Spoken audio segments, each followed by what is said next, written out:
Mesdames et messieurs, bonjour. Merci de votre présence. Les Amis du Masque sont très heureux de vous accueillir aujourd'hui pour une conversation entre un commissaire d'exposition, mais pas que, Philippe Piguet, donc commissaire d'exposition, mais aussi historien, critique d'art. Est-il encore nécessaire de le présenter au Sable d'Olonne? Nous l'accueillons avec joie chaque année. Une conversation donc entre Philippe Piguet et l'artiste Anaïs Lelièvre, qui nous enchante de deux installations, l'esprit des lieux, voilà, donc une installation à Saint-Jean-d'Orbestier et une installation sous la croisée que vous pouvez contempler. Bonjour à toutes et à tous, vous me direz si vous m'entendez bien, mais je crois que j'ai une voix qui porte. Merci aux Amis du Masque, oui, il faut fermer la porte, c'est mieux pour la vision sur l'écran. Merci aux Amis du Masque de nous accueillir et merci à toi Anaïs de te prêter à nouveau à cet exercice d'échange de paroles et de réflexion sur ton travail, comme nous avons déjà eu l'occasion de le faire. Alors, le principe sur lequel on s'est cadré là pour cette opération, c'est de rester dans une relation. Tu m'entends pas? Je crois. Moi, d'accord. On va le mettre là. D'accord. Voilà, si vous voulez. Donc, le mode opératoire là, de cette conversation, il est calé complètement par rapport au contenu de l'exposition, à savoir qu'il y a 3 types d'œuvres qui sont présentées, 2 à Orbestier et une ici, et que nous allons procéder de la manière suivante. On va s'intéresser à chacune d'elles, et surtout à chacune d'elles dans leur historique, je dirais presque. Donc, je vais vous faire défiler tout d'abord un certain nombre d'images relatives à cette œuvre qui s'appelle Pinaculum, pour que vous puissiez prendre la mesure du développement à la fois de l'œuvre, évidemment, de la réflexion de l'artiste par rapport à cette œuvre et comment elle en joue d'une certaine manière, le mot étant tout à fait possible, si je puis dire. Donc vous avez ici la première version, Pinaculum, dans son installation, puisque c'est toujours les mêmes objets, ils peuvent se développer, s'augmenter. Ici donc, au musée des Augustins.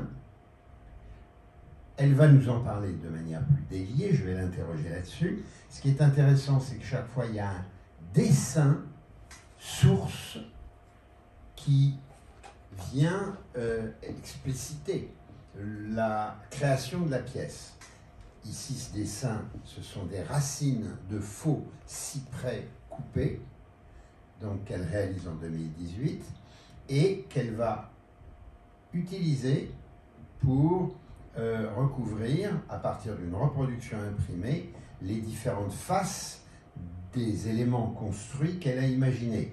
Voilà une autre formulation, ici à la cathédrale de Cahors, dans les jardins du cloître, ici dans le déambulatoire.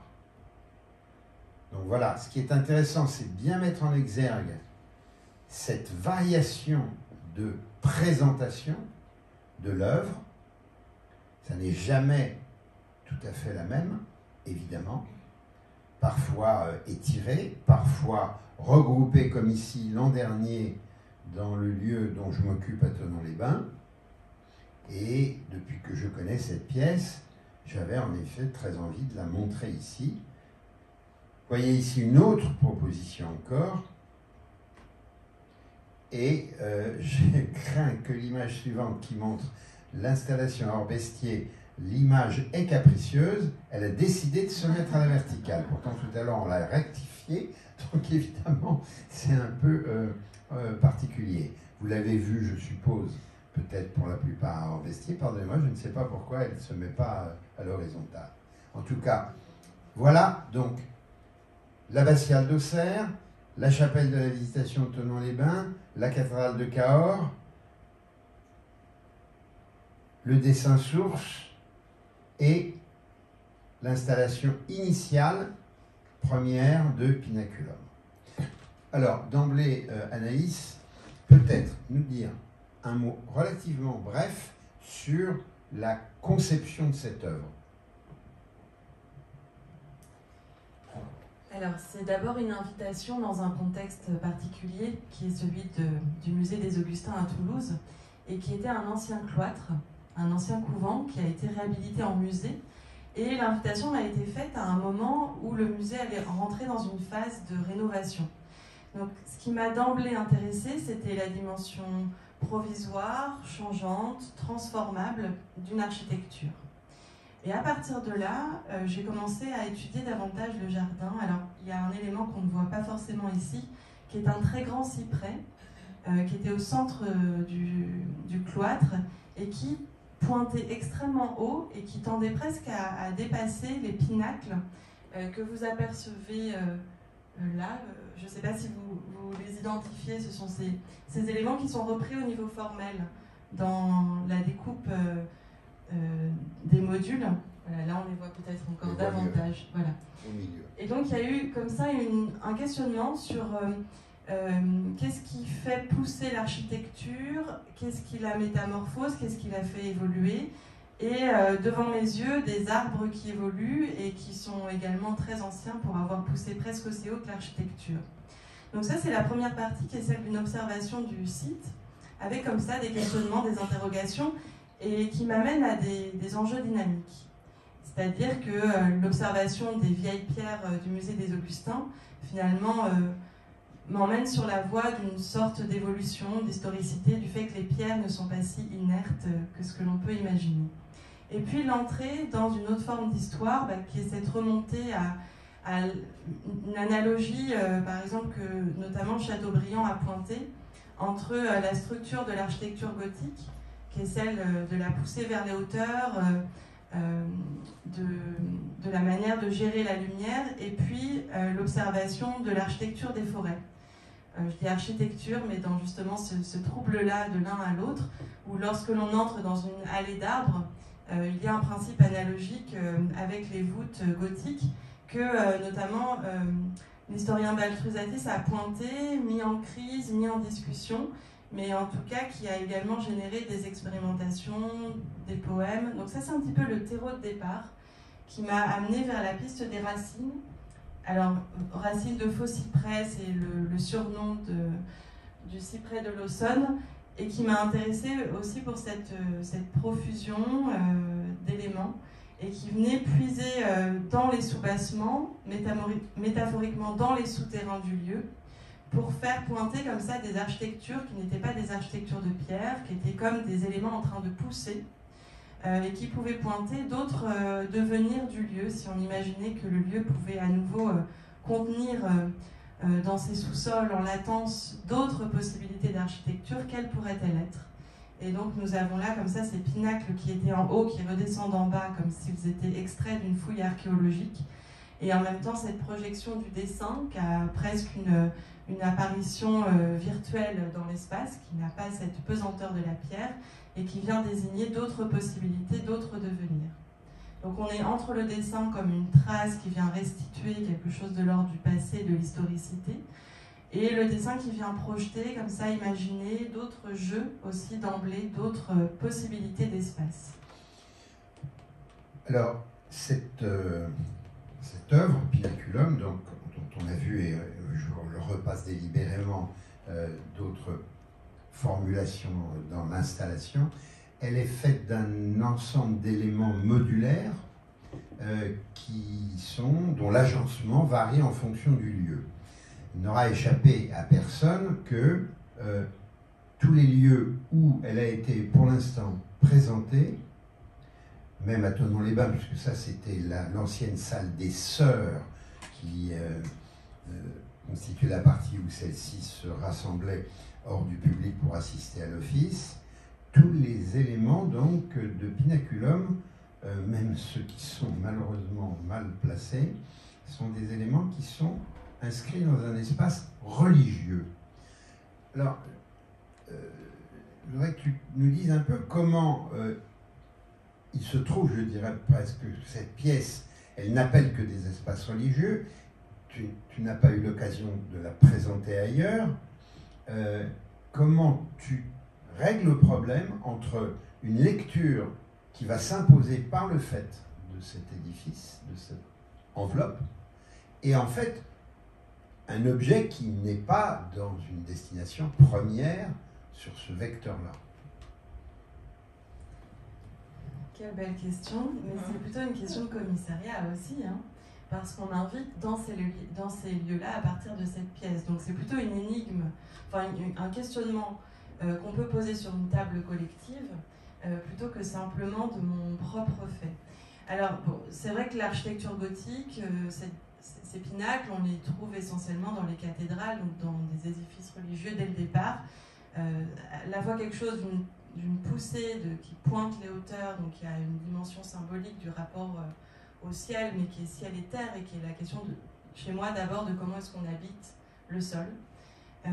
Et puis finalement, cette pièce, elle appelle une sorte de rythmique dans la marche, et peut-être une sorte de recueillement, d'attention, d'étirement du temps, de suspens du temps dans sa propre lecture. Peut-être que je pourrais d'abord engager un parallèle, mais qui me renvoie d'abord, moi, à des questions d'existence, c'est-à-dire comment on se positionne dans l'espace sol-ciel, et comment est-ce qu'on se positionne dans le rapport au temps et à la lecture du temps de l'œuvre. Après qu'il y ait comme ça des échos avec la manière dont la construction, la rythmique des édifices religieux appellent à des formes d'attention qui soient similaires, c'est quelque chose qui me dépasse et qui m'échappe dans ces résonances plus identifiables en termes religieux.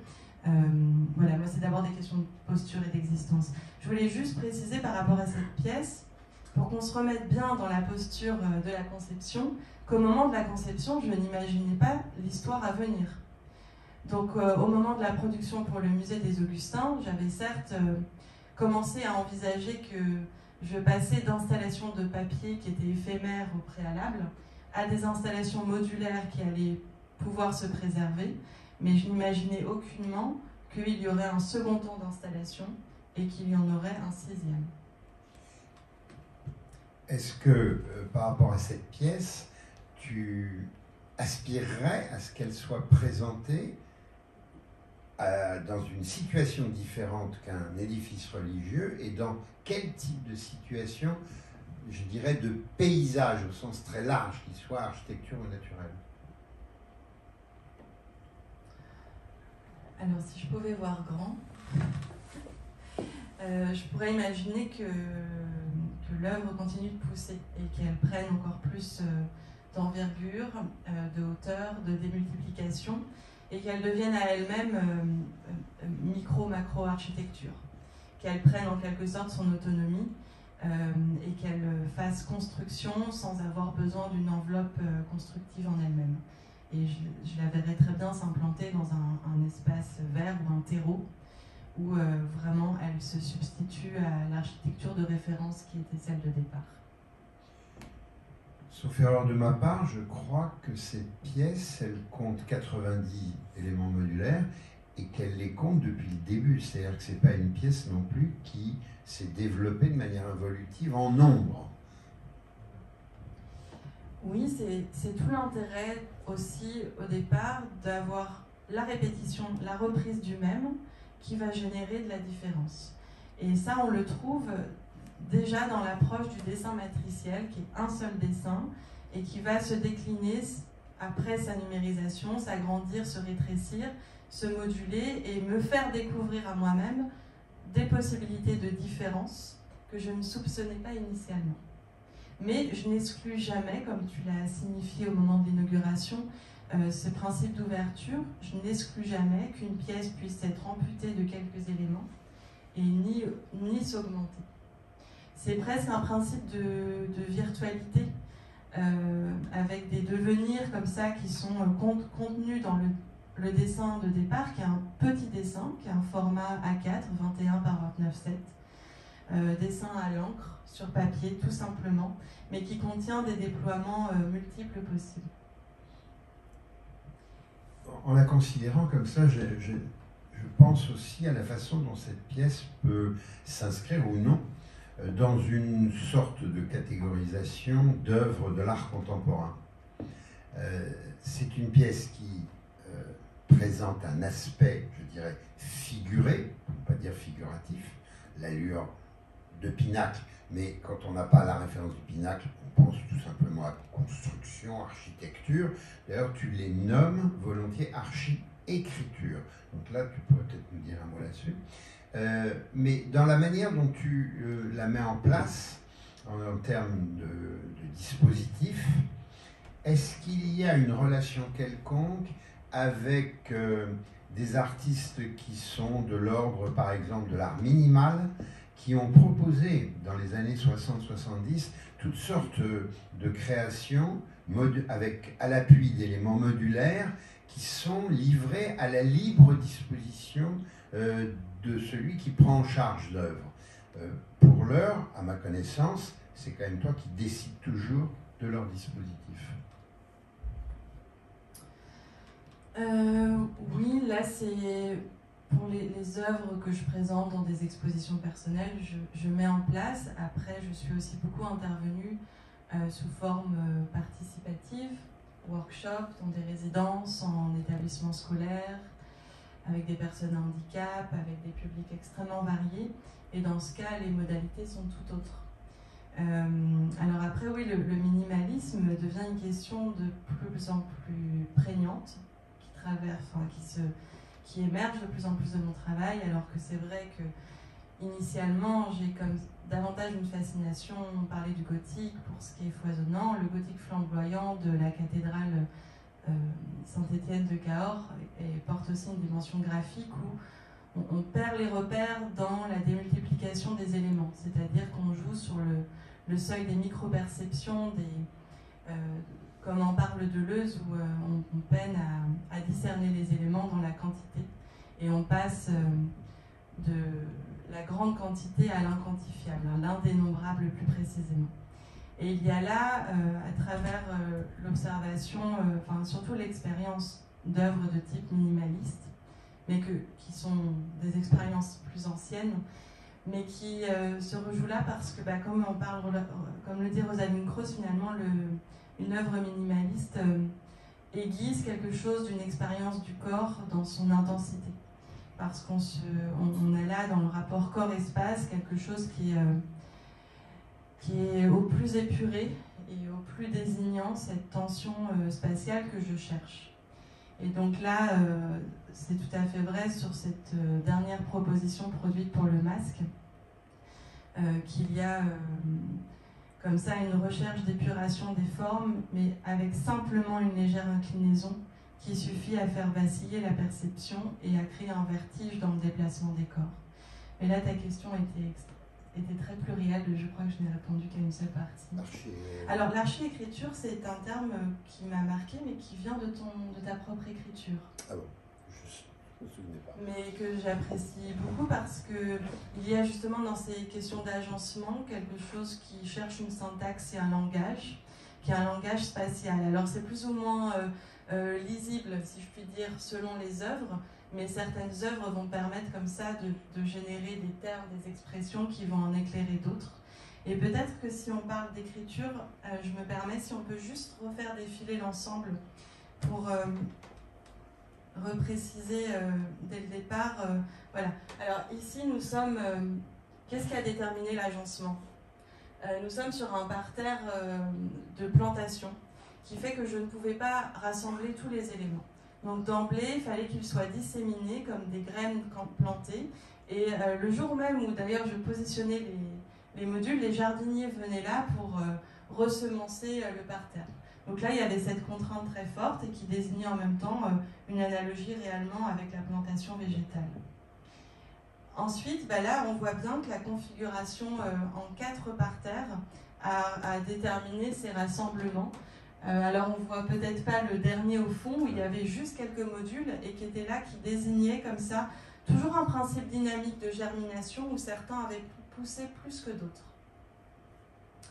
Donc ici, on accompagne la marche en effet sur le pourtour du cloître avec cette rythmique des éléments qui vient nous marquer, accompagner le rapport du corps à l'espace existant. Ils sont appuyés contre le mur ? Non, du tout. Ils sont au centre. On peut circuler de part et d'autre. Ah oui, c'est-à-dire en aller et en retour. J'avais un doute tout d'un coup. Et évidemment, c'est aussi... Alors, Il y a des histoires de choix, mais il y a des histoires de contraintes également, c'est-à-dire qu'il ne fallait pas bloquer la circulation. Donc c'est également c'est un paramètre qui détermine l'agencement. Là, l'espace était plus élargi, et de fait, l'installation a aussi pu prendre pour la première fois une forme de rassemblement total, avec quand même des espacements entre les éléments, qui fait que lorsque l'on arrivait, on avait l'impression que tout était d'un bloc, et lorsque l'on circulait, on s'apercevait que ce qui nous semblait amalgamé avec un autre, finalement ne l'était pas, et qu'il y avait une aération qui se produisait entre les deux. Ça, c'est quelque chose que j'avais expérimenté à la chapelle, à l'Art dans les Chapelles, et qui vient comme ça être rejoué dans le nouvel investissement d'une installation antérieure. Il faut préciser ici que le plafond était beaucoup plus bas que partout ailleurs. Il n'y a pas de plafond, même au musée des Augustins. La hauteur était très, très limitée. Alors à l'abbatiale Saint-Germain-d'Auxerre, on avait cet escalier assez intéressant tout au fond. Et là, c'est joué cet étirement en longueur parce que finalement, l'espace en largeur était encore moindre.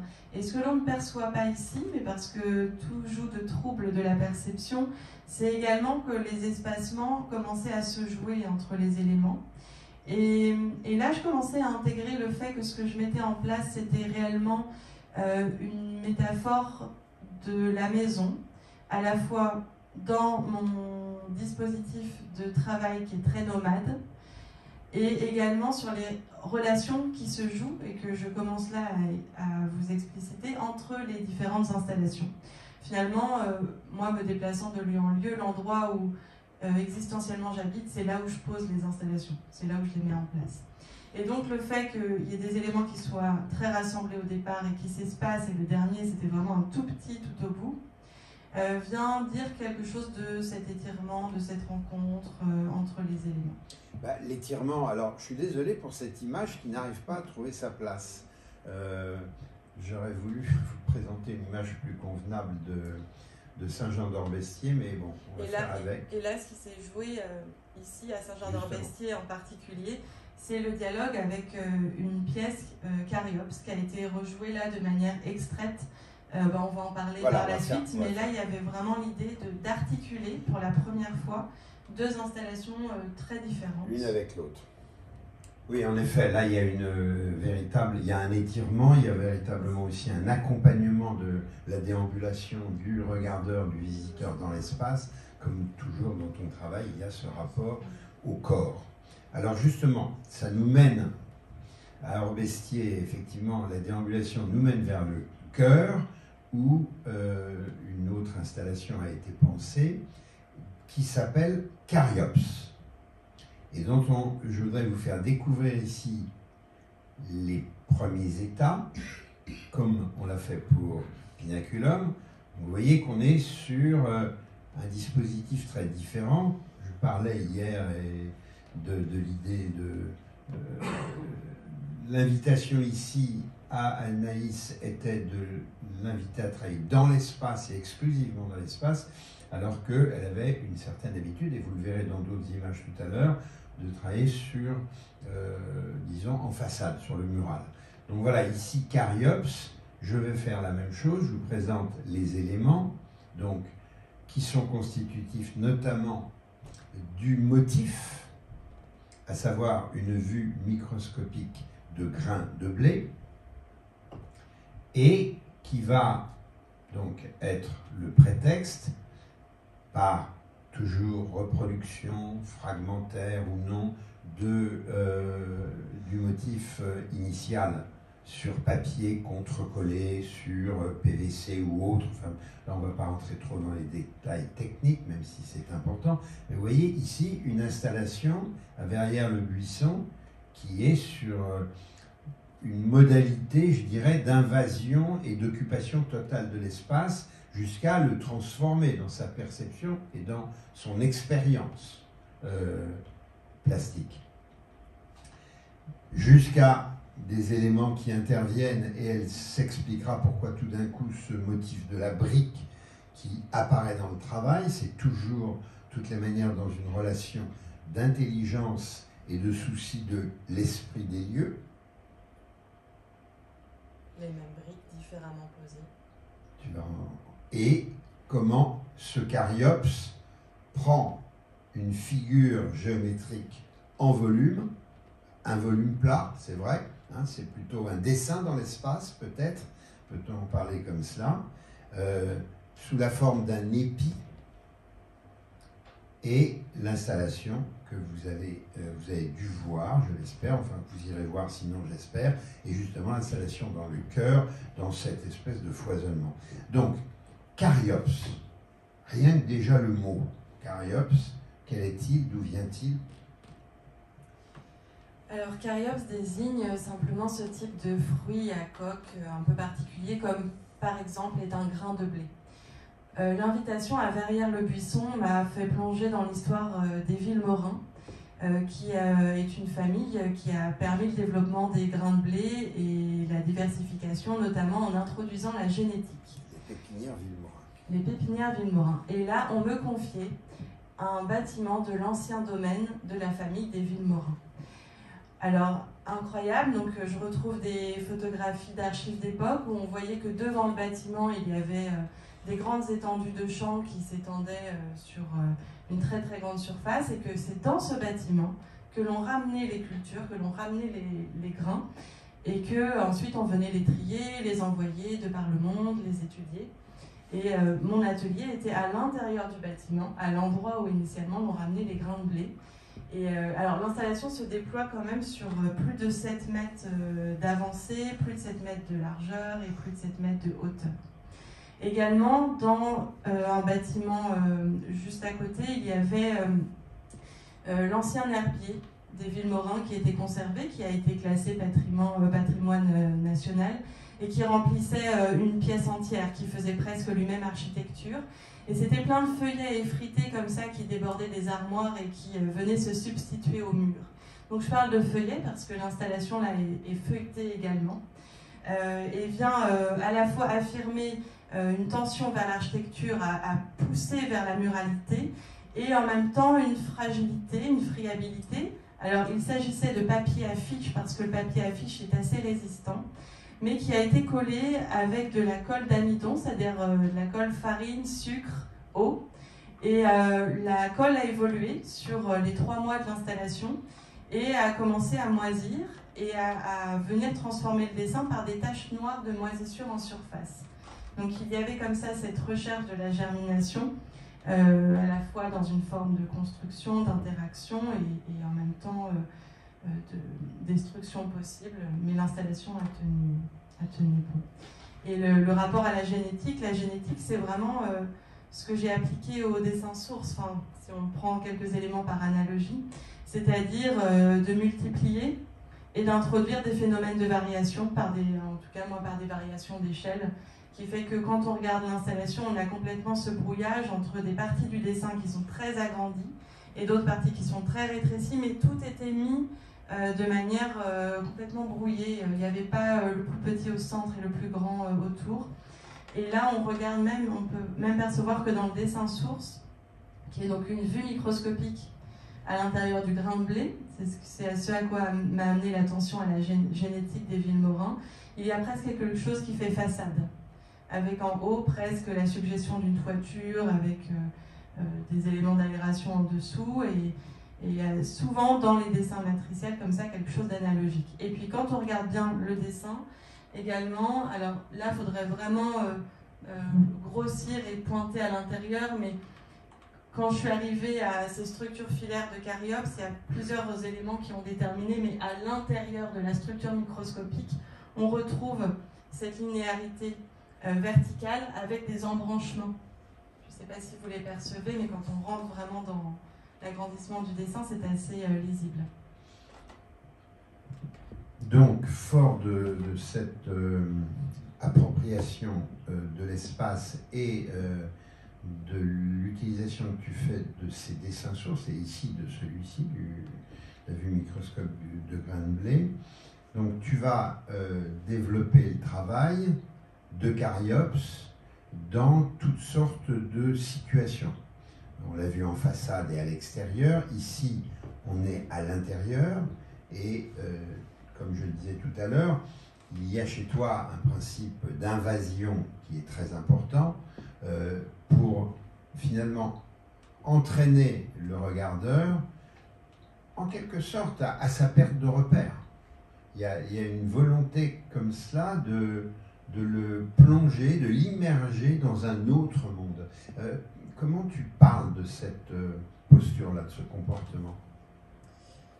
Alors pour moi, c'est pas tant créer un espace autre que de me focaliser sur des dynamiques qui sont déjà dans l'espace, mais qui ne sont pas forcément immédiatement visibles et pointées, qui sont celles d'une forme d'histoire, qui sont celles de forme de devenir, et qui sont aussi tout simplement de rentrer dans le détail, dans le cœur de matières qui ont été génératrices de territoire, parce que finalement le bâtiment des Villemorins n'a été créé que pour accueillir la culture du blé et pour permettre sa croissance et son développement. Et ça, c'est cette relation poreuse entre le végétal et l'architecture qui m'amène à interroger pourquoi est-ce que ce bâtiment a été construit. Et bien, c'est vraiment parce qu'il y a la végétation à accueillir et à développer. Donc pour moi, c'est des dynamiques qui sont déjà là. Et ensuite, rentrer dans la vue microscopique, et ben, quand je me suis aperçue qu'il y avait des analogies avec la façade, c'est de l'ordre d'analogies comme ça, un petit peu curieuses, étonnantes, mais qui me mettent en mouvement de réflexion. Et en effet, quand on voit dans la vue microscopique qu'il y a déjà une structure qui tend vers la verticalité, voilà, et que les bâtiments là-bas étaient aussi construits dans une forme de verticalité comme on voit le bâtiment en briques, c'est ça qui m'intéresse. La perte de repères, elle vient comme ça de ce vertige quand on est à un temps présent invité dans un lieu et que l'on va plonger dans son histoire, que l'on va plonger dans des devenirs autres possibles, on éprouve soi-même cette perte de repères entre le lointain et le proche. Est-ce que cette perte de repères, elle est nourrie d'une culture de l'art contemporain qui, elle, passerait par le land art? Car dans le land art, et notamment le land art des Américains des années 65-70, qui sont allés travailler dans les déserts, précisément, il y a évidemment plus de repères. Et est-ce que cela, il y a une connexion quelconque? Sans qu'elle soit littérale, oui, bien évidemment. sûr. Bien sûr, alors je vais peut-être pointer quelque chose d'une différenciation de posture parce que les artistes du land art allaient travailler dans des espaces naturels la plupart du temps, voire chercher des espaces sauvages et bruts, pas tout le temps, mais en tout cas étaient en recherche de cela. Et leur intervention désignait un geste de transformation, d'inscription dans l'espace. Moi aussi. Oui. De transformation. Voilà, mais encore une fois, mon souci vient davantage de partir de ce qui est déjà dans le lieu pour ne faire que le mettre à jour par un phénomène d'amplification, par la répétition du dessin de quelque chose qui était déjà là, ou qui est d'ailleurs encore déjà là, et par la répétition du même, simplement l'agrandissement, rétrécissement, pointer, révéler quelque chose qui est invisible, mais au travail, voire qui a déterminé la construction de l'architecture, ou son développement, son évolution. Mais c'est certain qu'il y a une attention en effet à inscrire des lignes, des axes dynamiques, des postures d'espace et d'existence, c'est-à-dire que là où je suis nourrie par les paysages, c'est ma rencontre des volcans d'Islande en plein hiver, c'est les glaciers en Suisse, et c'est la question de là où je pose les pieds sur le sol. C'est là où aussi je vacille dans mes propres repères et je m'interroge sur qu'est-ce que c'est que poser les pieds sur un sol. Ça, c'est quelque chose de commun, je pense, avec les artistes du land art. Alors, qu'est-ce qui justifie dans le parcours de ce Cariops l'arrivée, si je puis dire, de la construction, une construction en cours, on pourrait dire, et qui en appelle à ces matériaux de la brique? Alors, invitation à Chevilly-la-Rue, dans une ancienne grange qui a été réhabilitée en lieu d'exposition, la Maison des Arts Rosa Bonheur. Et là, voilà, je traverse la ville que je ne connaissais pas, je vois plein d'immeubles HLM en construction, enfin des immeubles de grands étages. Et puis d'un coup, on me fait plonger dans l'histoire des briqueteries. C'est une ville qui a été connue pour 2 briqueteries. Et qu'est-ce que c'est que la brique? Eh ben, on voit des photos encore de chantier de ces briqueteries. C'est la transformation d'un sol de terre en matériaux de construction d'architecture. Donc finalement, cette trame qui se tissait sur des porosités entre l'architecture et la végétation, telle qu'on en a parlé juste avant, prenait là encore une autre résonance. Et c'est comme ça où je reprends le même dessin, mais dans un autre contexte, la recherche va comme ça se nuancer, continuer d'évoluer. C'est pour ça que je parle de répétition et de variation. Et alors c'est aussi une ville qui a été très féconde, si je puis dire, au niveau de sa terre, parce qu'elle a nourri beaucoup de gens grâce à sa culture du blé, à nouveau. Donc vous voyez, je me retrouve dans des lieux, mais finalement, ce qui va m'intéresser de plus en plus, c'est comment mes recherches excèdent, enfin à force de creuser dans une histoire locale, par résonance avec des problématiques qui sont transversales à d'autres lieux, excèdent cette dimension de être juste à un endroit, mais me permettent un dialogue entre les lieux et d'identifier quelque chose d'un esprit qui traverse plusieurs lieux. Et le rapport à la nourriture, à l'architecture sont des éléments fondamentaux de la manière dont on existe, sont des éléments qui relèvent de la nécessité.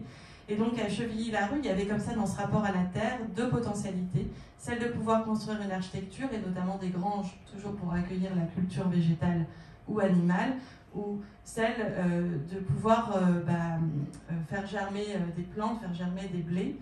Et là, ces briques, on montre là dans leur double face, cette double possibilité avec ce dessin de la vue microscopique de grains de blé qui apparaît à nouveau. Et au lieu que ce soit un mur stabilisé, c'est un mur qui reste également en évolution, puisque de lieu en lieu, il va totalement se réagencer différemment. Et cette configuration évoque davantage une construction fermée. À la fin, au moment de la fermeture des briqueteries, les cheminées ont été démontées, ont été récupérées par les habitants, dont certains étaient eux-mêmes des ouvriers de la briqueterie. Et à partir de ces briques, ils ont participé de la construction de leur maison. Donc c'est ce qui m'intéresse également. Quand on voit une architecture, on n'imagine pas qu'il puisse y avoir par la suite un éparpillement possible, des reconfigurations. Et c'est quand même, quand je replonge dans l'histoire de mes recherches, c'est surtout l'attention à la géologie qui m'a amené à rentrer dans un mode d'appréhension des lieux où j'arrive sur une très longue temporalité, où je me contente jamais de voir les choses telles qu'elles sont à l'état présent. Quand je regarde une façade, je me projette aussitôt dans son passé et dans qu'est-ce qui a motivé la construction, dans ses fragilités et dans des réhabilitations possibles à venir. Ce rapport à la géologie, tel que tu viens de le souligner, quel en est le fondement, si je puis dire? Est-ce qu'il y a une histoire personnelle par rapport à la question tout simplement du paysage, du territoire, qui t'a toujours animé? Est-ce que c'est des études? Est-ce que c'est une culture, je sais pas, ça pourrait être qui viendrait de famille ou d'autres choses? Mais c'est vrai qu'il y a chez toi ce rapport à la géologie, à la stratification, au terrain, à la germination, donc à tout ce qui est de l'ordre, je dirais, d'une histoire du temps passé. Je collectionnais des pierres quand j'étais petite, mais je crois qu'il y a beaucoup d'enfants qui collectionnent des pierres. Oui. Alors, un fait notable, ça a été une invitation en Islande, en résidence, en plein hiver. Et alors là, la perte de repères est radicale. Parce que on est dans un village en bord de mer, donc le vent est très fort, les constructions sont très éparpillées, et puis on va dans ces paysages noirs et blancs, de flux graphiques, blanc-neige qui vient se fracturer sur le noir intense des volcans, et l'érosion de la neige vient révéler tous les flux géologiques. Donc c'est perte de repère totale dans un espace qui est de l'ordre du sublime. Et ben comment on fait pour s'y raccrocher? Et ben moi ça a été de prendre un petit morceau de pierre pour essayer de me raccrocher au très grand. Mais est-ce qu'il y a chez toi une propension à la perte du repère? Chez toi, en tant qu'individu? Il y a autant une propension au repère qu'à la perte de repère. C'est la bascule de l'un à l'autre qui fait que je saisis, je dessaisis, que je mets en place un dispositif pour le mettre en mouvement et que je vais comme ça introduire une forme de vacillement et d'oscillation à l'intérieur de mon besoin de définir des repères. Mais ce qui est absolument nécessaire dans mon travail, c'est d'aller me confronter à des paysages où je me retrouve bouche bée, où on doit se défaire de tout schéma de pensée préexistant, parce qu'on est traversé par ce qui nous ramène à l'existence la plus brute, qui est celle du corps dans l'espace.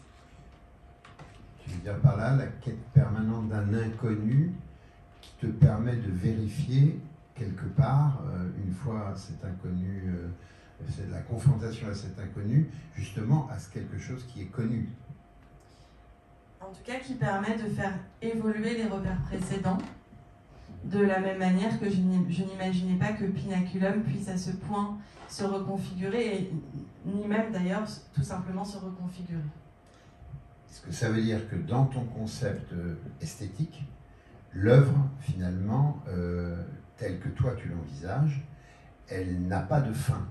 Je pense à la différence que peut avoir ton travail par rapport à celle d'un peintre dont le tableau est achevé à un moment. Alors évidemment, il y a les regards des autres qui vont lui en proposer toutes sortes de transformations, mais physiquement, matériellement, il est achevé, alors que toi, ça n'est jamais. Oui, c'est la notion de jeu en quelque sorte. Quand je parle de reconfiguration, c'est un petit peu presque comme un jeu d'échecs, c'est-à-dire que il suffit de déplacer un pion pour que toute la configuration du plateau change d'intensité et de point de focal. Je dis ça parce que quand j'ai positionné Silicium là, il y avait pour moi quelque chose, tu as vu le positionnement qui s'est fait de manière très rapide, quelque chose qui se jouait très vivement dans l'espace d'un jeu presque de pion, et où il fallait trouver à tel endroit, générer la bonne intensité, et je la génère parfois de manière complètement corporelle, involontaire, puis je la repousse à un autre, et oui, il y a comme ça un mode oui, de jeu.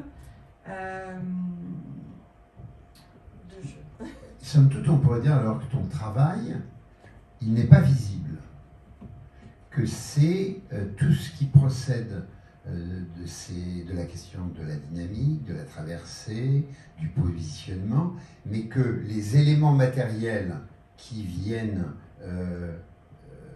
au regard, évidemment, et qui viennent occuper l'espace, ne sont que le prétexte, alors que au sens premier du mot, prétexte, alors que le texte de ton travail, le texte de ta démarche, le texte de ta création, c'est quelque chose qui est de l'ordre de l'impalpable, de l'indicible, et qui est de l'ordre voilà, de flux, de mouvement, etc. Oui, tu parlais d'archi-écriture. C'est comme si cette dimension contextuelle et textuelle qui accompagne le travail venait se transmuter dans ces archi-écritures qui sont mutiques autant qu'évocatrices. Parce que finalement, peu importe tout ce que je pourrais dire aujourd'hui, ce qui traverse l'ensemble, c'est le moment où on n'a plus de mots parce qu'on est sur des volcans noirs et blancs et que l'on vacille totalement dans ces repères de verbes. Alors, Cariops, on a fait une petite digression, mais c'est intéressant aussi de procéder de cette manière. Donc, Cariops, tu l'as souligné dans le dessin, comment finalement la figure de la germination va prendre forme physique, on va dire sculpture en quelque sorte, pour trouver à Orbestier cette installation. Alors, comment les choses sont-elles advenues? Alors peut-être juste sur l'image d'avant, il y a un autre élément alors que l'on aperçoit ici que de manière fragmentaire. Ouais. C'est que l'invitation m'a été faite dans un lieu d'exposition très compliqué à investir pour une exposition personnelle. C'est-à-dire qu'on aperçoit juste des éléments de charpente blanc Et en réalité, j'en ai strictement repris la forme en enlevant la présence des poutres comme des éléments fragmentaires qui étaient soit issus d'une ruine, d'une architecture passée, ou soit qui attendaient de poursuivre leur construction pour soutenir quelque chose d'une toiture. Donc c'était à la fois la rencontre réellement d'éléments graphiques de charpente qui là-bas avaient été peints en blanc et étaient présents de manière centrale dans l'exposition, et puis l'analogie avec la poussée des grains de blé, avec aussi cette dynamique de flèches renversées qui pointe vers le bas.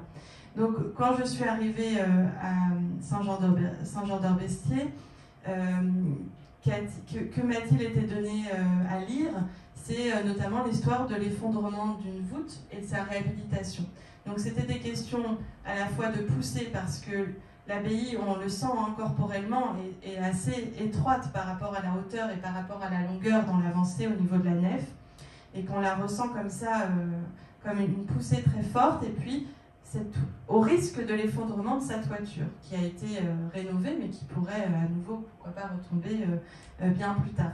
Et donc les deux installations qui ont été mises en dialogue jouent de ce rapport à la poussée et à la toiture, Pinaculum et Caryopse. Donc là, Caryopse vient prendre place dans le chœur et vient s'autonomiser du dessin imprimé qui était visible dans la version précédente. Donc pour la première fois, je ne présente que des structures filaires et qui vient désigner, on parlait de dynamique d'espace, ce point d'intensité, cette focalisation de l'attention qu'est l'espace du cœur, alors que Pinaculum venait davantage accompagner ce déroulé. Et l'un avec l'autre vient dialoguer et refaire émerger aussi l'évocation de la forêt, qui n'était pas beaucoup moins présente dans la présentation précédente, sachant que cette abbaye a été construite à l'endroit où avant il y avait une forêt. Et moi, c'est ce à quoi m'a amené la géologie, c'est je pose les pieds quelque part, et finalement, si je remonte 3000 ans avant, qu'est-ce qu'il y avait? Et ça rend totalement relatif le rapport à l'ici présent. Et c'est ça qui me fait vaciller davantage. Où l'on en arrive à la dernière séquence consacrée à l'œuvre qui est présentée sous la croisée, et dont l'historique, lui plutôt, prend source notamment dans une installation comme celle-ci, intitulée Cristal, en papier cette fois-ci, en papier, et dont le dessin source est effectivement un cristal récupéré lors d'une résidence au Brésil, enfin récupéré, trouvé, et donc qui lui sert de matrice.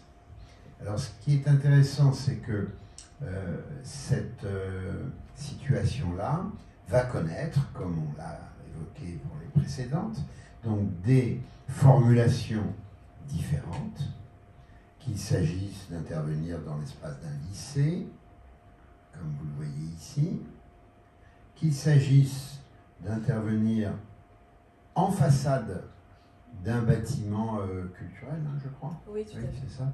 Sur les parois vitrées, où là, le dessin source, s'il puise aussi dans le générique du cristal, on va dire, est d'une autre nature, puisqu'il s'agit d'une vue microscopique de cristaux de silice. Image de nuit de ce bâtiment. Donc vous voyez là encore une déclinaison formelle intéressante. Et comme peut-être tu en accepterais la formule, une sorte d'opération synthétique entre les caryopses en écriture filaire et le motif du cristal, apparaît cette figure qui rebondit évidemment sur la maison, indéniablement, et qui devient la matrice formelle de l'installation réalisée ici au Masque, connaissant différentes présentations, et ici évidée du motif dans cette dynamique minimaliste dont elle parlait tout à l'heure, en disant que c'était quelque chose qui effectivement se développait dans son travail. Donc reprenons ce parcours, car il est effectivement tout aussi prospectif et involutif que les précédents. Donc, peut-être dire un mot pour essayer d'avancer sans qu'on retienne tout le monde trop tardivement. Donc, je te laisse la parole pour nous conter l'histoire de cette figure cristalline. Oui, là on voit bien, tu l'as amorcé, ce rapport d'espace qui fait aussi muter les formes, c'est-à-dire que... Alors, je vais passer peut-être plusieurs fois, je vais faire quelque chose d'un peu particulier.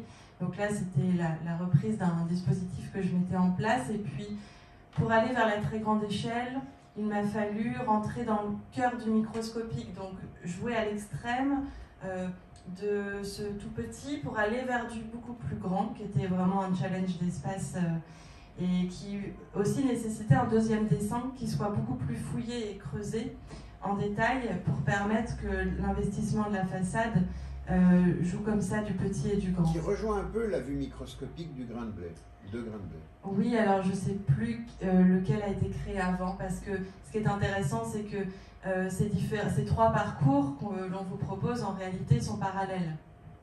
Et du coup, influent les uns sur les autres, et on pourrait faire une autre relecture diagonale et qui perturbe tous les repères de ce que l'on vient d'énoncer. Et alors voilà, donc là, c'est une intervention qui a duré 1 année.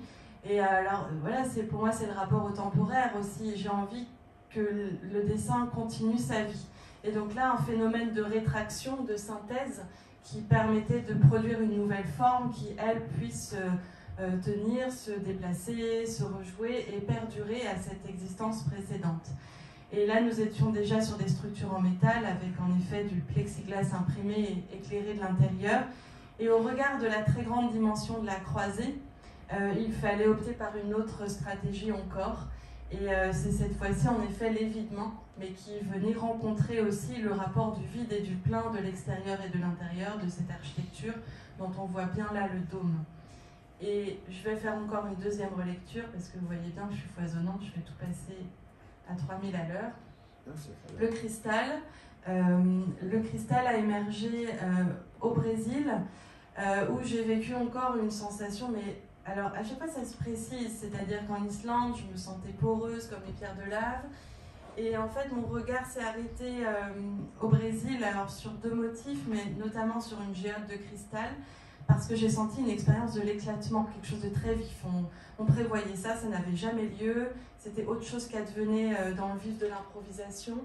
Et puis, j'ai pu assister à des spectacles d'art vivant avec... un bouleversement total des champs de référence qui venaient là se parasiter, se rencontrer, être en symbiose. Et puis je me suis aperçue que oui, le Brésil a été influé dans sa construction même par plusieurs pays coloniaux, et que voilà, ça venait aussi éclairer cet éclatement de ne pas saisir un fil du pays, mais d'être comme ça sur une pluralité d'entrées.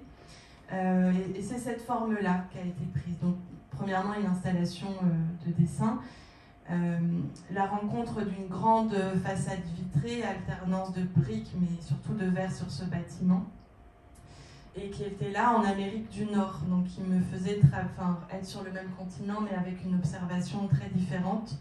Et puis, simplement, là, sur un plan formel, on voit comment dans la structure microscopique de la silice, qui est le matériau composant du verre, on a à la fois quelque chose d'une orthogonalité de lignes droites, qui renvoie déjà à la structure même du bâtiment, et en même temps qui est incliné comme un éclatement possible des formes, et qui renvoie à la fragilité du matériau verre également, donc à la fois construction, et puis fragilité, éclatement possible.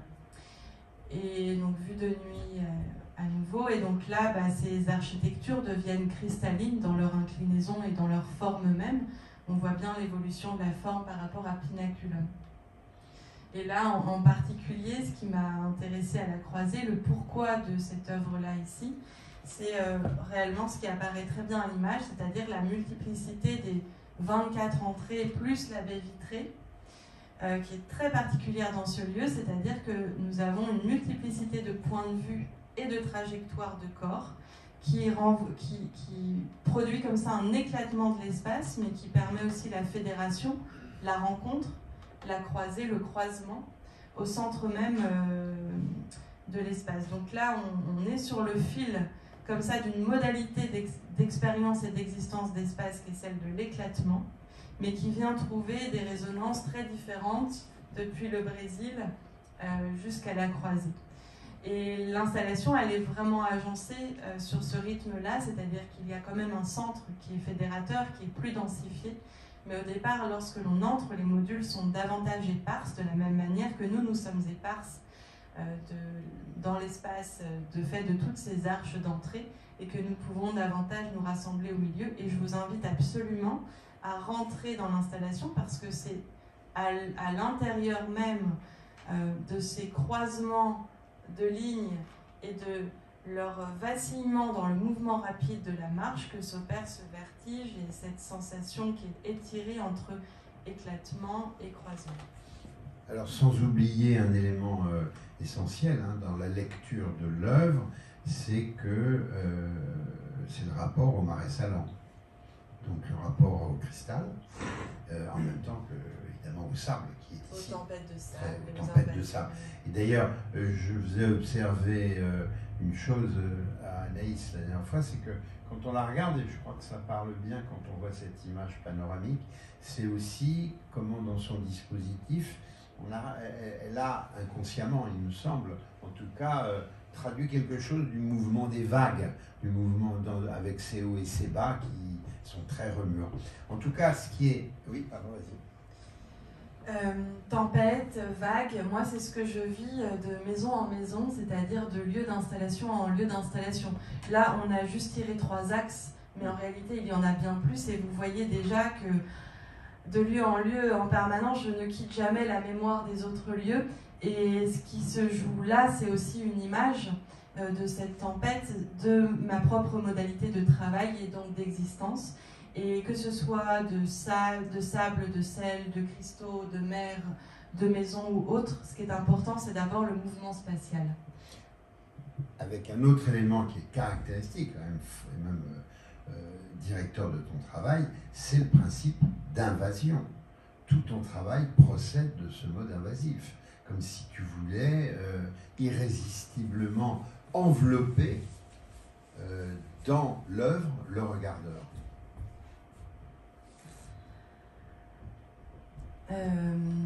Oui, parce que, enfin, envelopper le regardeur, autant que moi je suis enveloppée par les lieux. Le contenir dans l'œuvre. Au moment de la création, c'est... Enfin, je pense qu'il y a un fond expressionniste dans mon travail. On parlait minimaliste, mais c'est étiré avec quelque chose de l'ordre de l'expressionniste.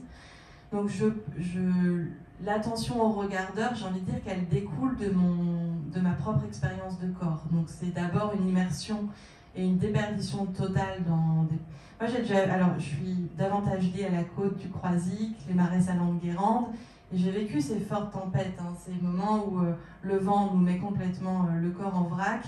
Et c'est d'abord ça. Alors, je suis ravie que ça puisse traverser les formes et envelopper, immerger, submerger tout autant les visiteurs. Alors, tu parlais de corps aussi, de parties cachées du travail tout à l'heure. Pour moi, les modules sont des relais du corps. Et alors, ce ne sont pas exactement des corps, même si quand je les déplace, ils ont presque la fonction de danseurs, parce que je les déplace très, très vite comme ça, et ils sont très mobiles. Et ça me permet d'être très intuitive dans les placements. Il y a à la fois quelque chose où je suis passée par là, mon corps s'est posé là, et ces éléments-là en sont comme la trace. Et en même temps, ils parlent du rapport au corps par leur dimension même, que ce soit les petits ou les très grands, ils nous mettent en rapport de corps dans l'espace. Donc il y a une sorte de relais encore à élucider, si on peut vraiment totalement élucider les choses, mais sur le fait que ces archi-écritures sont aussi comme des corps. Pour le dire d'une manière concluante, on peut peut-être faire appel à une forme, à une formule, c'est que tout ton travail procède d'une esthétique vitaliste. C'est une formule qui te conviendrait ? Absolument. Voilà, écoutez, merci de votre écoute et à vous maintenant de prendre la parole. Si vous... On vous écoute. Moi, c'est plutôt au commissaire, c'est la question de savoir à quelle œuvre tu as découvert Anaïs et où. son travail. Le commissaire a l'esprit très encombré. Je suis en train de réfléchir. Tu m'as donné une réponse, là? Alors, c'est compliqué parce qu'il y a eu Port Debout qui a été une invitation. Ah oui, alors, voilà, si, je vais raconter maintenant. Il y a eu des antériorités. Alors, le travail de Anaïs, je ne connaissais que par médias interposés. Lorsque j'ai reçu un coup de fil ou un mail d'Anaïs qui m'a demandé si elle pouvait venir me voir parce qu'elle avait un projet d'exposition et un texte pour une revue, la revue Semaine, et j'étais très flatté, très honoré, bien sûr, puisqu'elle venait me demander si éventuellement ça m'intéressait d'écrire sur son travail. Elle est venue à la maison, c'est la première fois qu'on se rencontrait, absolument, il y a 2-3 ans maintenant, 3 ans peut-être. Et ma foi, elle m'a présenté tout cela comme elle vient de vous le présenter, et que ça m'a parlé, pour répondre d'une manière claire, comme ça arrive. Donc c'est un travail que j'avais juste vu des images, mais c'était vraiment vague, que je ne suis pas allé chercher, mais qui est venu vers moi, et je dois dire que j'en suis plus que content de cette rencontre, puisqu'on a beaucoup fait depuis 3 ans qu'on se connaît. Donc voilà, moi c'est comme ça que j'en ai le premier souvenir. Et ce que je ne savais pas, c'est que nous avions en commun cet attrait pour la marche et cette rencontre du corps au paysage. Et donc j'ai retrouvé dans mon histoire alors une petite lettre d'information début 2016, fin de résidence en Islande. Et j'ai retrouvé Philippe qui me répondait, comme quoi il y avait des antériorités. Oui, c'est vrai. Et l'Islande, c'est-à-dire la rencontre du sublime, parce que tu as connu l'Islande aussi. Parce que j'ai connu l'Islande et que j'ai grimpé dans l'Himalaya, c'est vrai. Tout ça, ça fait des liens quand même, évidemment. Voilà la réponse. Est-ce que vous avez d'autres questions? Alors, je vais compléter par juste un petit élément. Vous l'avez compris, je suis responsable de la programmation d'un lieu à Thonon-les-Bains, sur un mode assez dense, puisque c'est 4 expos par an et que j'en suis à ma 55e expo là-bas, avec Philippe Cognier, que vous connaissez dans cette région. J'avais invité l'an dernier Anaïs, donc c'est une ancienne chapelle désacralisée, chapelle de la Visitation, qui est inclus, un peu comme ici, dans un couvent, le couvent des Visitandines. Il y a donc l'église, et puis il y a cette salle des sœurs, et puis encore une petite salle derrière. Et elle a réussi quelque chose d'assez incroyable l'an dernier, puisque dans un principe, je dirais, accumulé d'expériences antérieures sur un objet qu'on ne vous a pas montré qui s'appelle Stratus, et Stratus c'est le mobilier, ça je crois, hein, Stratum, et qui a connu Stratum 5, 6, 7, 8, 9 je crois, 9 propositions. Quand elle est venue, qu'elle a vu la chapelle, elle m'a dit je vais réunir ces 9 propositions dans la chapelle. Un peu peut-être comme la dernière expression de Strat. Elle a fait une opération d'invasion, alors là, totale du bâti, on ne voyait plus rien. Je ne sais pas si vous avez vu circuler sur Instagram, mais c'était assez impressionnant. On rentrait presque dans une grotte. Elle n'était pas allée jusqu'en haut de la nef, évidemment, mais sur le mode, comme vous l'avez vu, qui est celui par lequel elle s'est fait repérer, notamment dans ce monde de l'art, je lui ai alors proposé de venir ici, parce que ce qui m'intéressait, c'est qu'elle mette en jeu un autre mode opératoire que celui qu'elle savait parfaitement réussir. Donc il n'y avait pas un risque, mais c'était une sorte de pari que je lui lançais, parce que je savais qu'ici, elle ne pouvait pas du tout s'appuyer sur les murs, jouer en façade, etc., qu'elle serait que dans le volume, comme ça l'est à Orbessier ici. Et le pari est très réussi, je dois dire, je suis plus que ravi de ce qu'elle a réussi.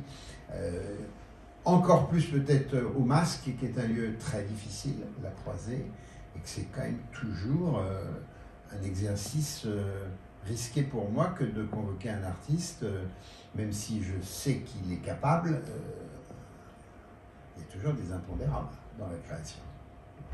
Tu veux dire quelque chose ? Non, juste pour compléter, là on parle de l'invasion, du très très grand. Il y a toute une partie de mon travail qui n'est pas visible et qui est aux antipodes, qui relève de l'infime, du tout petit et qui vient jouer dans les mains dans la terre directement. Les productions de céramique et de porcelaine plus petit. En particulier. Plus petit. Tout petit. Et qui va se développer. En tout cas, merci de votre écoute. Merci à toi, Anaïs. Merci. Et merci aux amis du masque, Monsieur le Président. Et puis, bonne visite. Allons nous croiser dans la croisée.